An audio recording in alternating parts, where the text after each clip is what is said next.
Oggi è una bella giornata, in tutti i sensi. Vi porto inizialmente i saluti di tutta l'amministrazione comunale, ma soprattutto di due persone per noi importanti, il sindaco e Alessandro Conti. Entrambi purtroppo non possono essere qui con noi, anche se avrebbero voluto, ma per problemi familiari purtroppo sono assenti.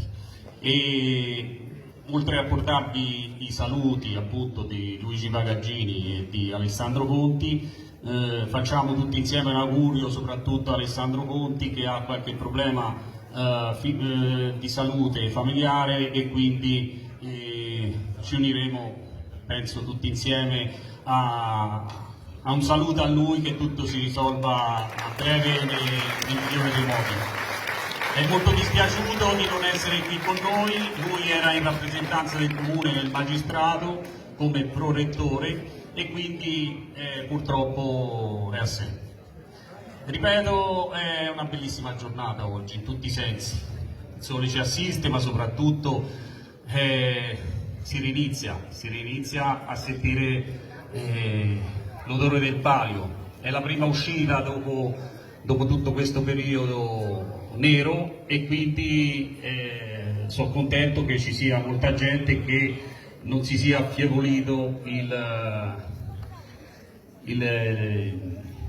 l'importanza del palio, e quindi che ancora le contrade siano belle vive e pimpanti, pronte a fare il palio quest'anno, che sicuramente verrà corso.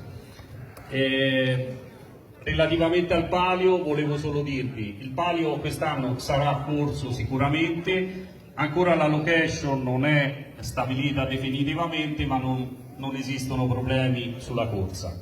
Se all'ultimo momento riusciremo a realizzare la pista, abbiamo ancora qualche fievole speranza di poter realizzare la nuova pista in extremis, bene, altrimenti sarà ricorso nello stadio. Ancora abbiamo qualche giorno di tempo per poter vedere se riusciremo a realizzare la pista o meno, e quindi è molto bello ripoter pensare a tutte le attività legate al palio. Ripeto, è una serata molto importante, e in questi 2 anni c'è stati molti cambiamenti, ovviamente anche all'interno delle contrade. È stato nominato il nuovo rettore del magistrato, che a breve vi presento, e quindi ci sono nuove cariche all'interno delle contrade, ovviamente, e all'interno del magistrato.